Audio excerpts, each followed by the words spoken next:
Welcome, guys. Today we're going to learn piano shortcuts. And as you see, it's going to take simple concepts that you already know and it will help you to take your piano playing to the next level. Let's go. All right. So, as we'll see today, we're going to learn how to play piano shortcuts and really more importantly, move on from just playing triads in the right hand. So, how do we play, a little bit more complex chords like your major sevenths, your minor sevenths, etc., right? So, we're going to use piano shortcuts to help you play nice, rich, modern sounding chords that are just going to help your piano playing sound a little bit more fuller and just give you more sound options as you see here, and also help you to start playing some of those more complex chords that gospel pianists, gospel keyboardists like to play. Okay, so today we're going to cover in the key of C major all the chords from 1 through 7. What are some of the piano shortcuts you'll be able to play to help improve your piano sound? All right, so I highly recommend, that you should try to jot these down as we're going through 1 through 7. Jot down the options, and for my piano students, I always recommend they all learn this and just memorize these piano shortcuts so that when you're playing the one chord, you quickly know what piano shortcut to use so that it's very automatic in your playing. So let's go. Okay.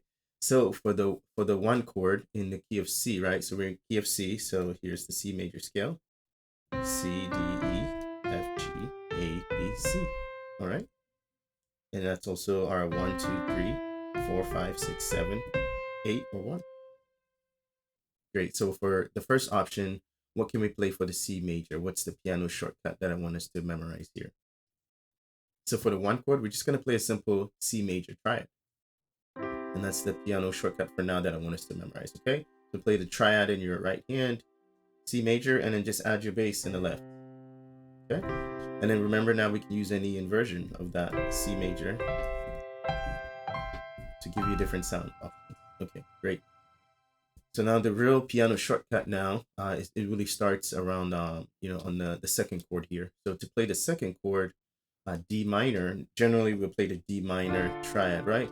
Which is okay. We can always still play that, but most of us gospel pianists, keyboardists, we're playing a 4/2. So in other words, play a 4 chord in the right hand. So it could be, any of these inversion positions of the 4, and then add the 2 in the left hand, your D in the bass. So 4 chord over 2. Okay, great. And then for the 3 chord, we're gonna play a 1/3. So when we say, whether we say, if we say a 1/3 or whether we say 4/2, what that means is the first number or the first letter. It could also mean that, for example, since we're on the 3 chord and we're learning the 3 chord piano shortcut, if we say 1/3, what it means is that play the 1 chord in the right hand. So the first number is what you play in the right hand, okay? And then the second number, which comes after the over, so over 3, and it will show up sometimes as a slash, because it's also called a piano a slash chord, okay? So when you hear 1/3, it just means play a 1 chord in the right hand. It could be any inversion of the 1 chord, right? And then in your left hand, play, and which is the bass note, play a 3. Okay, all right, great. And the reason why this is because, right, the 1 chord and the 3 chords are related, right? So if you play a 1 chord, it has a 3 in it, as you can see here, right?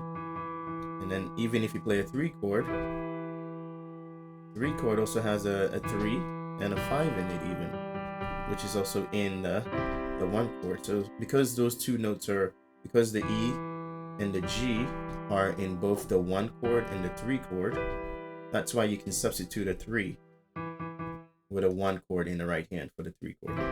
All right, great.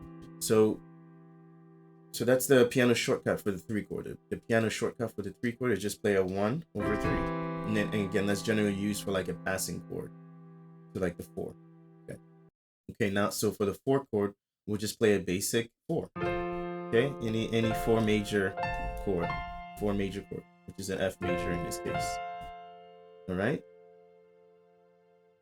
For the 5 chord, we'll play just a regular major chord again, the G major. Great. So we'll play G major, any inversion of that. And then for the 6th chord, or A minor, right? For the 6th chord, we'll use a 1/6. 1/6. Okay, so that you get an A minor 7, as you can see here. Great. And then now for the piano shortcut for the 7th chord, we'll play a 5 in the right hand over 7. Right? 5 chord, G major over B. All right. And then back to the C major, your 1 chord. So those are the piano shortcuts that I want you to start utilizing. You know, if you're playing in a key of C, and then you see the 1 chord, you can just play a 1. If you see a 2 chord, play, or D minor, play a 4/2, right? And then if you see a 3 chord, just play a 1/3. If you see a 4 chord or F major, play a F major chord. If you see a G major, just play a 5 G major chord. For the 6th chord, if you see an A minor, you can now play an A minor 7, which by using a 1/6. So usually when we see the 7th chord as well, you can play a B diminished if that's what's called specifically for in that song. And then most of the time in, like, you know, CCM and gospel music, we're using the substitution 5/7, right? So G over B. All right. So here's an example of how we can use piano shortcuts to get really nice sounding chords in our playing instead of just using triads all the time. All right. So we're going to use break every chain as just a quick example here.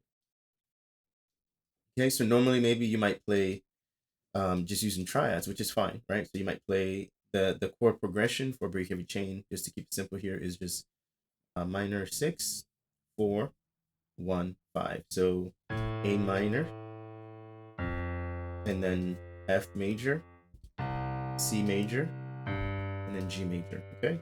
Or 6, 4, 1, 5. Great. All right, so here, normally, maybe some of you might play, like when we're starting out playing initially, we might just do triads, right? So we might play it like A minor here, 6, and then 4, and then 1, then 5. Let's do that again. 6, 4, 1, 5. All right, so that's not bad, right? So there is power in the name of Jesus. There is power in the name of Jesus. There is power, right? So you got, that's the idea here. You can use triads and it's fine. And then if you wanted to get a little bit more, provide a little bit more options, right, outside of just triads, here's where we use our inversions in the right hand, and we use the piano shortcuts. So there is power. Listen to that sound. That's the A minor 7. Sounds really nice, right? There is power. So 1/6, 1/6. There is power in the 4. In the name of Jesus. There is power.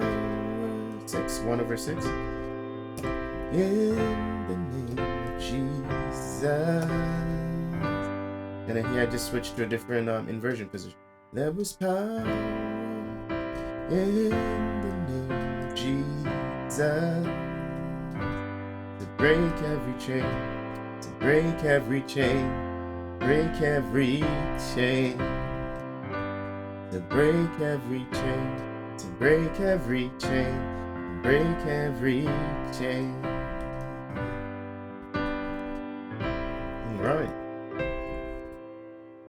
All right, so here's just another quick example of how you can also utilize, you know, even like your 2 and your 3 chords as well, using their piano shortcuts here, right? Here we're just going to use Intentional by Travis Green just as a quick demonstration again, right? So here we're going to start on the 6. All things are working for my, so 5, 5/7, 5, 5/7. So that B now is in the bass for my good. So all things 6, 6, 7, 1. Right? 1 over 6, 1 over 6, 1 over 5, 7, 5, 7, 1. Right? So all things are working for my good. And then here we do 4 over 2 is intentional. 4 over 2, 4 over 2.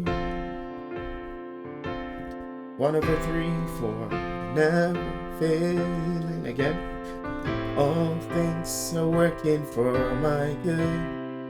Yeah, it's intentional. Hey, never failing.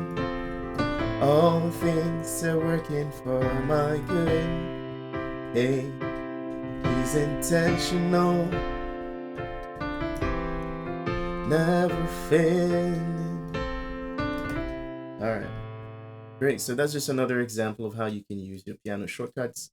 You know, especially on the 2 chord, on the 3 chord, your 6 and 7 chords, and then you can also just play a basic triad, major triads and minor triads sometimes in there as well between. So you got a couple of options. You can use triads for every chord from your 1 chord to your 7 chord, and then also you can use your piano shortcuts, the slash chords that we just covered today.